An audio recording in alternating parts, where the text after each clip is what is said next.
Salut les amis, comment ça va? Bon bienvenue dans cette nouvelle petite vidéo. Là ça y est, on se remet sur la R11 en elle-même. Je voulais qu'on essaye de se monter le bon circuit de Sural avec l'échangeur que m'avait envoyé Max Speeding Roads en même temps que le turbo, il y a déjà un petit moment. Et là, ils m'ont renvoyé un autre petit colis qui va avec. Donc je vous propose qu'on se le déballe ensemble et puis qu'on essaye de se monter ça et on voit si un bon échangeur, ça fait la différence ou pas. Là, le montage que j'ai actuellement, c'est un échangeur de Renault 19 TD qui se trouve là, donc qui est vachement petit, tu vois, il prend de l'air que là-dessus. Donc tu fais 3 accélérations et le bordel il devient déjà bouillant, donc en fait c'est pas efficace sur la durée. Donc grâce à celui-là qui est vachement plus mastoc, déjà je sais même pas s'il va rentrer, et voir si vraiment ça fait une différence sur le 0 à 100 comme on se fait d'habitude. Donc on va se faire l'essai avant, l'essai après. Là, je vais vous présenter le colis qu'ils m'ont envoyé. On va se déballer ça ensemble. Bon là, du coup, dans ce beau petit carton, ils m'ont envoyé tous les manchons de turbo nécessaires. Donc en fait, chez Max Speeding Roads, ils te font des kits avec toutes les durites en alu. Donc je vais toutes les sortir sur la table et je vais vous montrer tout ce qu'il y a. Il y a aussi tous les raccords du coup en silicone avec des coudes, des raccords droits. Et tous les bons colliers, tu vois, qui vont bien pour la Sural. Donc c'est parti, j'ouvre tout le carton et puis on va se détailler ensemble tous les coudes qu'il y a et on va essayer de placer ça sur la voiture. Mais vu le nombre qu'il y en a, déjà il n'y aura sûrement pas besoin de tout et puis en plus ça va vraiment pour la plupart des applications, tu vois. De tout, donc 2 manchons droits, je pense que c'est à 30 degrés, 280 degrés et 290 degrés. Là tu as 2 coudes en silicone et 6 manchons de raccordement. Avec le nombre de colliers qui va avec, franchement si tu n'arrives pas à faire le circuit de Sural avec ça, bien sûr j'ai tout pris au même diamètre que l'échangeur, donc il n'y aura pas de souci, c'est du 2,5 pouces. Donc voilà, écoute, maintenant qu'on a montré tout ça, il n'y a plus qu'à aller faire l'essai et tout monter. Allez, c'est parti. Bon, ça y est, on va se tester, pas le 0 à 100 mais le 30 à 100 parce que 0 à 100, selon le départ que tu fais, ça change tout en fait. Donc là, oh, on peut pas parler. Donc là, je me suis trouvé une appli. Écoute, je sais pas exactement comment ça marche, mais on va voir. Alors c'est bon, il n'y a personne derrière.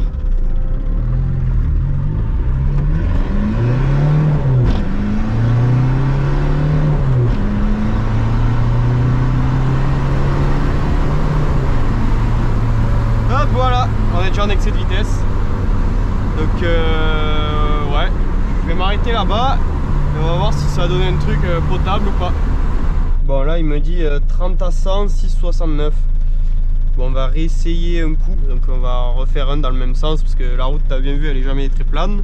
Mais comme le deuxième test on le fera exactement au même endroit, ça donnera la différence. Ça donnera pas forcément le vrai 0 à 100, mais on verra le avant-après de la modif quand même.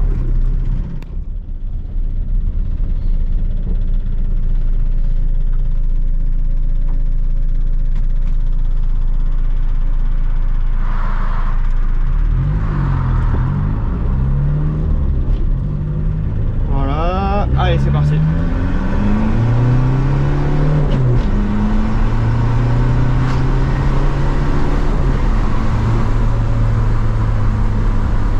Bon, 7,07, ouais. C'est là qu'on tourne.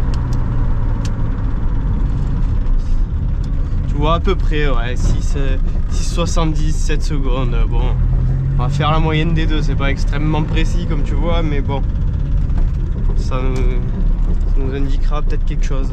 Allez, retour à la maison. Voilà, du coup, j'ai commencé à le présenter, tu vois. Bon, je pense que ça va être un peu chaud. Parce que, bon, là, déjà, je vais devoir découper la traverse, ça c'est sûr. Il ira, je pense, un peu plus bas. Mais après, pour aller derrière, tu vois, en fait, là, on va tomber pile dans le radiateur. Et en plus, sachant que comme là, il est avancé, ce tuyau-là, il viendra encore plus dans le moteur, là. Donc il va falloir que je trouve une solution. Je pense que je vais le couper à la moitié et je vais repartir sur un coude comme ça pour fermer encore plus l'angle, tu vois. Et je vais devoir avancer le radiateur. On va refaire des fixations pour le radiateur et du coup ça me libérerait l'espace Oui, bon, faites pas gaffe au faisceau, quand on refera le moteur, du coup, le faisceau sera refait aussi. Bref, je pense que ma durite, je vais la faire longer en bas en dessous, et là, remonter, et prendre sur la prise d'air du turbo, qui est juste là, quoi. Et après, de l'autre côté, je vais virer forcément l'échangeur sur le côté, et j'aurai la place pour avec les durites à 30 degrés, tac, pour me faire un renvoi à 30 degrés qui va la chercher là-bas. Je mets la partie la plus longue avant l'échangeur et la plus courte après, parce que comme ça, l'air qui est froid, il a moins le temps de se réchauffer quand il arrive au moteur, s'il a un circuit plus court forcément. Aujourd'hui c'est dimanche, donc je vais pas commencer à attaquer ma traverse à la disqueuse, parce que bon, sinon ça va faire des histoires. En plus c'est dimanche 17h, enfin tu vois, ce truc on peut pas trop faire de bruit. Donc ce que je vais faire, je vais attendre demain, et demain soir, je vais attaquer après le boulot là. Je vais attaquer à découper la traverse, déjà voir comment on peut le placer. Je vais déjà commencer ce soir à démonter tout l'ancien circuit de Sural, parce que ce sera déjà ça de fait, ce sera ça d'avancé. Donc allez, on va se faire ça.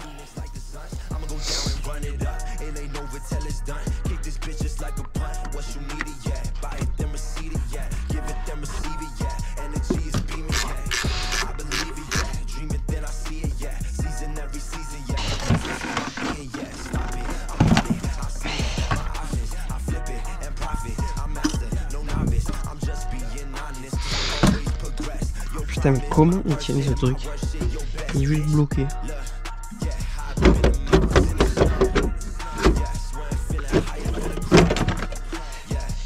Tenez que par les durites. C'est magnifique. Là, l'objectif, ça va être déjà de se placer l'échangeur, de découper la traverse. Et il faut se le placer le plus bas possible pour pas qu'il soit derrière trop la plaque d'IMAT, mais pas trop bas pour qu'il fasse.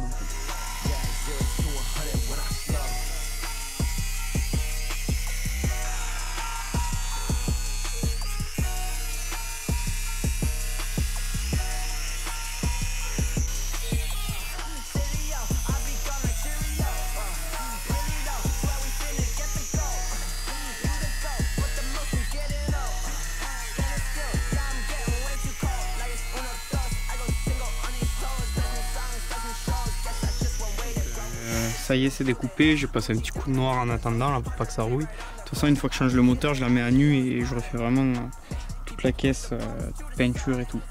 Bon, là pour le placer, j'ai mis mes petits Riesling Parkside détachables avec le petit crochet. Ça, c'est une belle invention. Donc si c'est trop haut, je resserre, si c'est trop bas, je desserre un peu. On va essayer de se présenter le pare-choc, voir où c'est qu'il faut découper. Allez, c'est parti.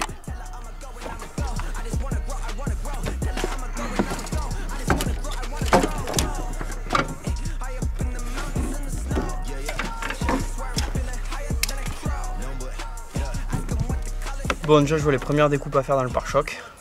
Allez, c'est parti. On est au point de non-retour.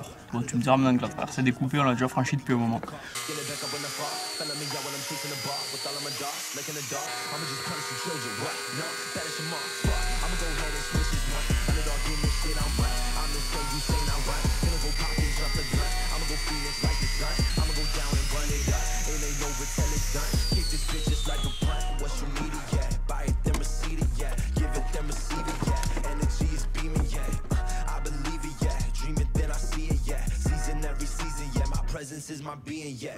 En gros, voilà.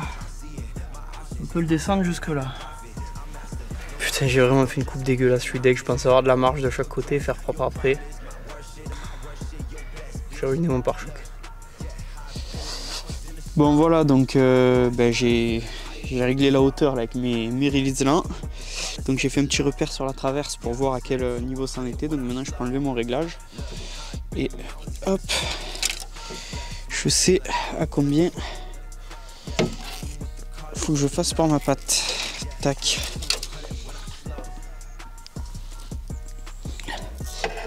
Donc là par rapport au bas de la traverse, ouais, 45. Donc là il faut que je me place ça à 45 au-dessus. Puis je ferai 2 pattes qui font un retour. Ok. Voilà, donc ce que je vais faire pour me faire mon support d'échangeur en gros, je vais partir de ce fer plat là, c'est du 4 mm d'épaisseur, 30 de large. Et en fait je vais venir faire tu vois, une barrette au-dessus comme ça là. et repris sur le bas de la traverse, quoi, histoire de re-rigidifier ce que j'ai coupé. Je pense que ça peut être pas mal. Donc voilà, j'ai pris une mesure, maintenant on va tracer au feutre. Je vais l'entailler, je vais pas couper complètement, tu sais, pour la faire malléable. Et puis après je remettrai un cordon de soudure. Et voilà, allez, on va s'attaquer à ça.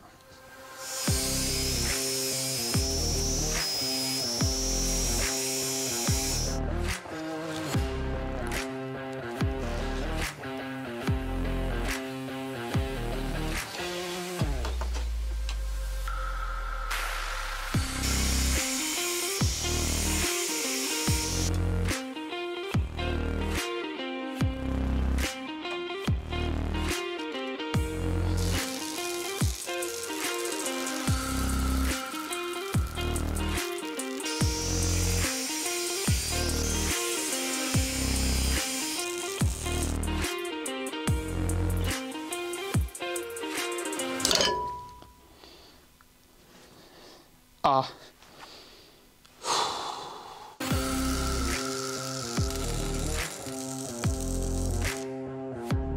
Ok. Bon, on fera les finitions après. Maintenant on se fait les perçages.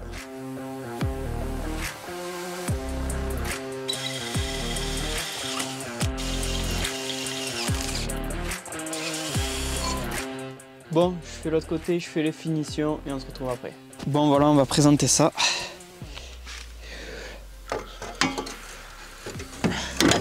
Ça n'a pas l'air trop mal. Ah ouais. Mais il faut que je le mette plus en arrière. Ouais, il faut que je l'incline en arrière. Donc il va falloir que je reprenne ma patte.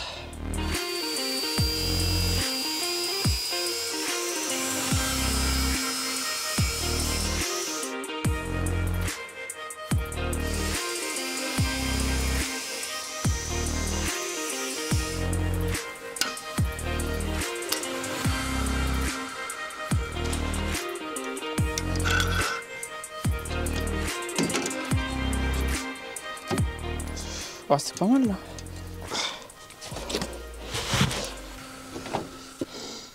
Ouais, ça devrait le faire là. Ouais, c'est bon, allez. Bon, je ressoude tout et on se reprend après. Ah là, c'est bon, tout est remonté. Bon, je l'ai peint en violet pour une seule et bonne raison. J'avais plus de peinture noire. C'est pas pour faire tuning, mais bon. Maintenant que c'est là. Allez, prochaine étape. Là, tu vois, j'ai avancé le radiateur pour avoir la place pour la durite là. Et maintenant, il faut que je crée des pattes de fixation ici. Parce que bah, c'est plus à sa place. Normalement, il est bien plus là-bas. Là, ça passe juste. Donc voilà, je vais créer deux pattes vissées sur le berceau pour me fixer mon radiateur là. Et ça devrait être bon pour la durite de Sural. Il me reste exactement ça de mon fer plat. Donc il fait 19 cm. Et en le coupant en deux, je pense que ça devrait le faire pour faire mes pattes de radiateur. Donc je vais faire deux pattes droites tout simplement. Une d'un côté percée au diamètre du téton qu'il y a dans le radiateur. Et de l'autre percée de manière à mettre une vis dans le berceau. Et voilà, ça va être aussi simple que ça. Ok, donc maintenant les pattes sont coupées. Le diamètre du téton du radiateur c'était du 10. Donc je vais déjà me faire mon perçage à M10. Et après on verra où on le fixe.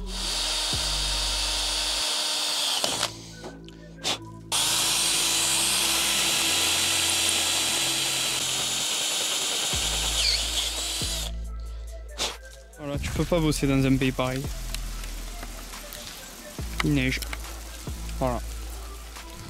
Donc bon. On va bosser dans le cabanon, hein, qu'est-ce que tu veux. Donc là, pour les petites pattes de fixation, là, donc j'ai fait le trou au diamètre du radiateur. Et là, je fais le deuxième. Et je vais serrer ça pour souder l'écrou directement dessus. Ce sera moins chiant. Voilà.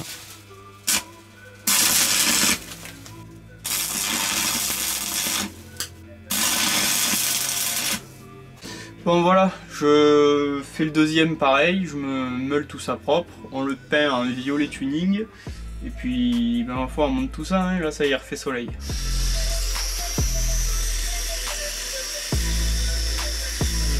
Les petites pattes qui sèchent là. Donc ouais, ça va donner ça. Avec l'écrou soudé là par 3 points, ça suffit, c'est juste pour éviter qu'il tourne. Et je vous explique comment ça va se monter. Tu vois, d'un côté, dans le téton du radiateur qui est juste là, et de l'autre côté, dans les trous.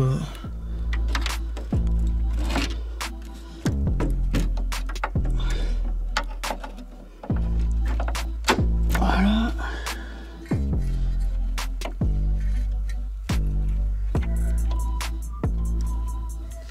Ok, du coup je bloquerai après. Au moins tu vois, on peut régler pour qu'il soit vraiment à fleur de l'échangeur. Que je rappelle qu'il me faut le plus de place possible derrière. Ok, bon, tout est en place. Tu peux voir la patte là en violet, là en dessous. Et une autre là. Bon, j'ai commencé à présenter. Donc maintenant on a un autre petit souci, tu vois mon copain. Ben là ça arrive dans le moteur. Tu vois, ça arrive carrément dans le bloc. Et il faut que ça passe là, tu vois. Donc je pense que ce qu'on va faire, c'est que je vais prendre le coude à 180 et je vais calculer si je remets un coude en silicone à 90, où c'est que ça tombe exactement. Puis je vais le couper, parce que tu sais, les coudes à silicone 90, ils ferment vachement plus que les en alu, quoi. Donc je vais essayer de faire ça, je vais suicider un des 280, parce que de toute façon j'en ai pas besoin.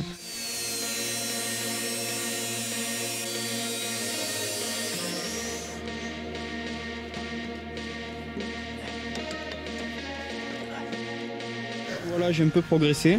Là, tu vois, tu as la longueur en bas. Là, je fais remonter là.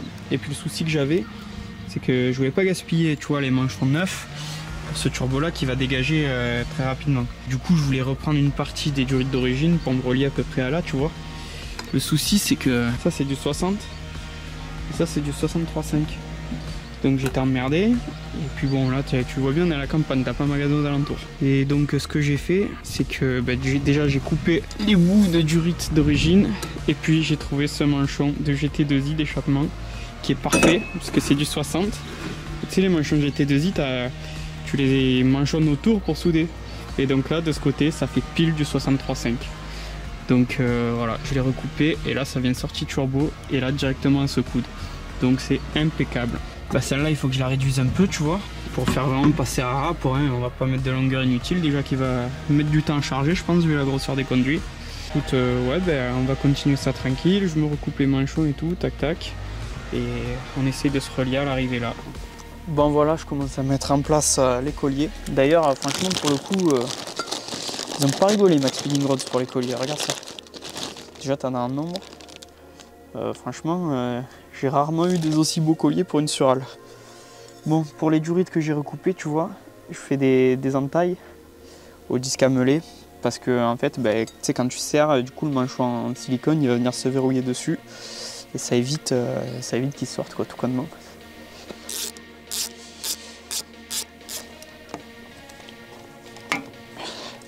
On a pas mal progressé. Grâce à mon petit bout d'inox, je me suis relié à la sortie du turbo. Ça passe en bas, là-bas, ça va tout là-bas. Jusque là, il n'y a que ici, ça me plaît pas trop. Franchement, l'angle il est un peu trop fermé. On verra, je pense que je vais changer. Bon là, j'ai qu'un coude en silicone, mais je vais mettre un droit, tu vois, juste un bout simple parce que ça va pas trop là. Mais bon, en premier jet, ça ira bien. Bon, maintenant, je vais m'attaquer au retour après l'échangeur jusqu'à l'admission. Et après, on sera pas trop mal. Hein. Ici, il va peut-être falloir que je déporte le bocal d'eau. Je vais réussir à recaser le filtre à air. Là, ce que je vais faire, j'ai mis ce coude là. Donc, il ressort là. Je vais le couper un peu là pour qu'il arrive plus à ras. Tu vois, j'ai ces 2,45 là qui me remettront là-dedans. Bon, le truc, c'est que c'est du 60 et moi, je suis en 63,5. Mais je vais trouver une petite solution pour adapter.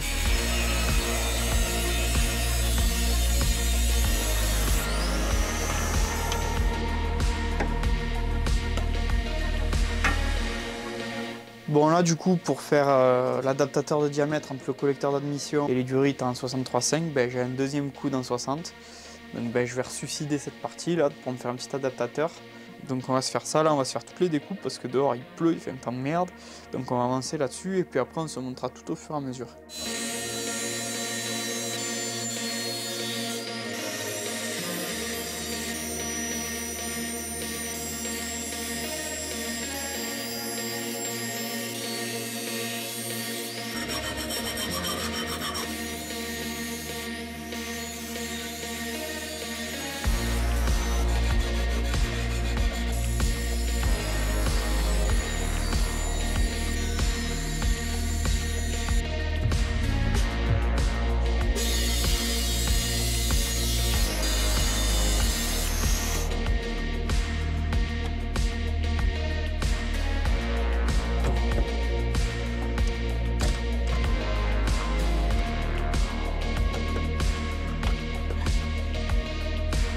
Perfecto.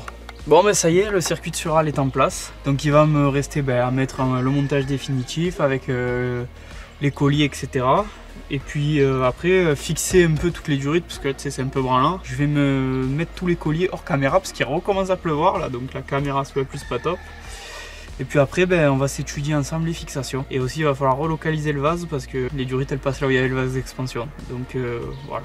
Allez, je mets tout ça, j'arrête la caméra avant qu'elle prenne trop l'eau. Bon là on va commencer à étudier le système de fixation.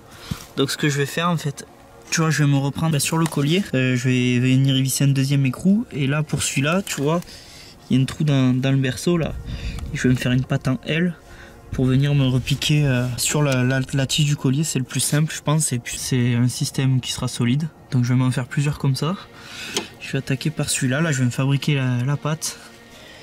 La première sort de la station de peinture. Donc voilà. Tac.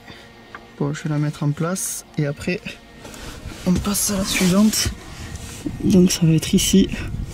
Je pense que je vais me faire une patte qui vient comme ça, et là qui se reprend là sur le berceau en biais. Allez, je fabrique ça.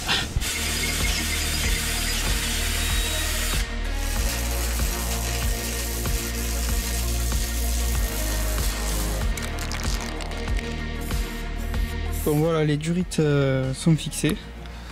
Celle du bas, tu vois, elle bouge pas. Elle, je préfère lui laisser quand même un petit degré de liberté pour amortir les mouvements du moteur. Elle bouge encore un peu, mais c'est pareil, tu vois, comme il n'y a pas de coude à 90, ça amortit vraiment pas grand chose. Bon là, je vais m'attaquer à placer le vase d'eau. Donc il va falloir que je le mette ici. Il faut que je supprime ça.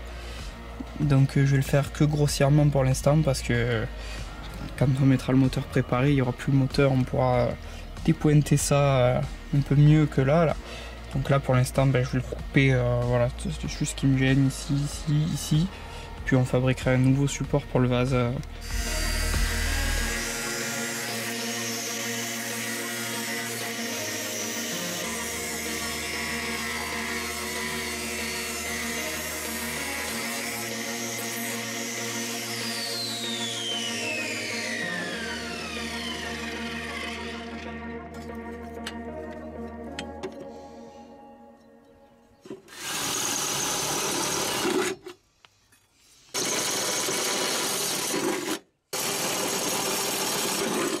J'ai fini de délocaliser mon vase. Bon, tu m'excuseras, j'ai plus la sangle d'origine, donc en dépannage ça ira bien. Donc bah ouais, écoute, je t'ai tout fait en durite silicone hose là. Donc j'ai aussi monté mon filtre à air que j'attendais. La boîte à air BMC là, c'est déjà qu'elle était trop petite, c'était pour moteur 1600. On va se tester ça déjà comme ça, puis au pire on fera un autre conduit qui arrive vers là, et ça pour lui amener quand même l'air frais. Je vais affiner un peu mes coupes dégueulasses du pare-choc avant. Là tu vois, 2-3 petits coups de lime pour améliorer un peu tout ça. On remonte le pare-choc. Ça va être l'essai enfin. Là on a tout fait. Voilà, hâte de voir si ça marche mieux. Et puis sinon, on fera ce qu'il faut pour que ça marche mieux. Bon bah c'est parti, j'ai tout remonté, le pare-choc, les clignots, là comme il repleut encore, je t'ai pas tout filmé mais bon c'est pas méga intéressant. Donc on va aller se faire le petit verdict, tu vois, le 0 à 100, enfin le 30 à 100. Donc on va essayer ça. Bon, je suis pas sûr que sans autre modif ça sert vraiment à quelque chose. Parce que bon, d'origine l'échangeur il est dimensionné pour un moteur d'origine. Je fais ça vraiment dans le but de la préparation après qu'il y aura avec le gros turbo, etc. Donc voilà, bon je suis curieux quand même de voir le résultat. Allez, on va tester ça. Bon voilà, premiers essais. Alors, déjà, ça marche pas trop mal. Par contre ça met un peu plus de temps à charger quand même le turbo. On sent que, là, je sais pas si vous verrez la jauge turbo là en vidéo, mais tu vois c'est moins instantané. Bon allez, on va se tenter le 0 à 100. Ok, ça c'est en route.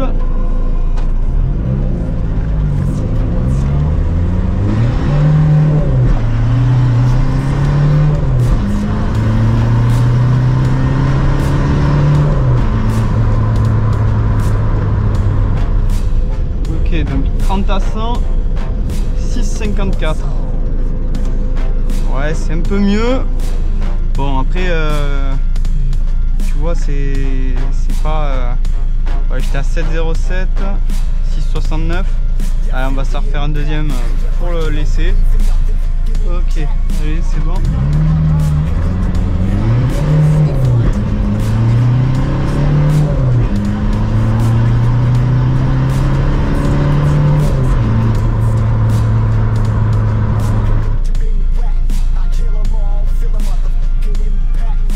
Déjà, ouais, 6,69. Voilà. Bon voilà les amis, donc vous l'aurez vu, l'échangeur, un gros échangeur, donc avec un moteur d'origine, ça fait pas réellement de différence.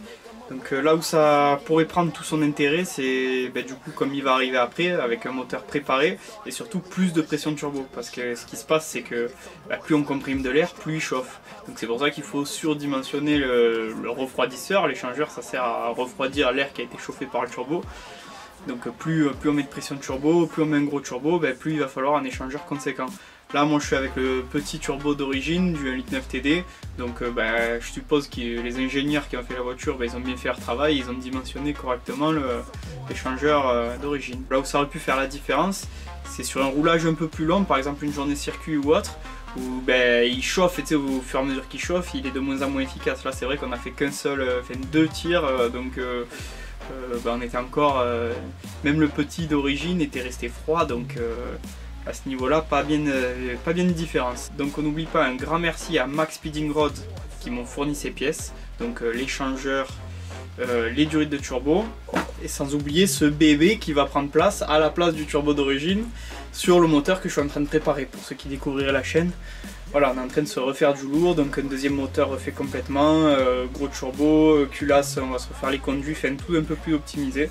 Du coup, le petit code promo Max Speeding Rods qui s'affiche ici, donc Rico, vous avez 10% de réduction sur leur site. Enfin voilà, nous de notre côté, ça va être la fin de cette petite vidéo. Je serais curieux de voir combien on peut tirer de chevaux avec le moteur d'origine en touchant un peu à la pression de turbo et la pression de gasoil, parce que du coup je pense que là l'échangeur prendrait tout son sens. Dites-moi si on se fait cette petite vidéo avant de tomber le moteur et tout, parce que tant que j'ai pas fini de me refaire à neuf le moteur préparé, on garde celui qu'il y a dans la voiture qui est d'origine. Donc dites-moi si ça vous tenterait une petite vidéo de voir ce qu'on peut en tirer en tournant de vis. Enfin bref, allez, si vous avez kiffé cette petite vidéo, n'hésitez pas à liker et à me lâcher un petit commentaire et à vous abonner sur Facebook, Instagram. Allez, ciao les potos!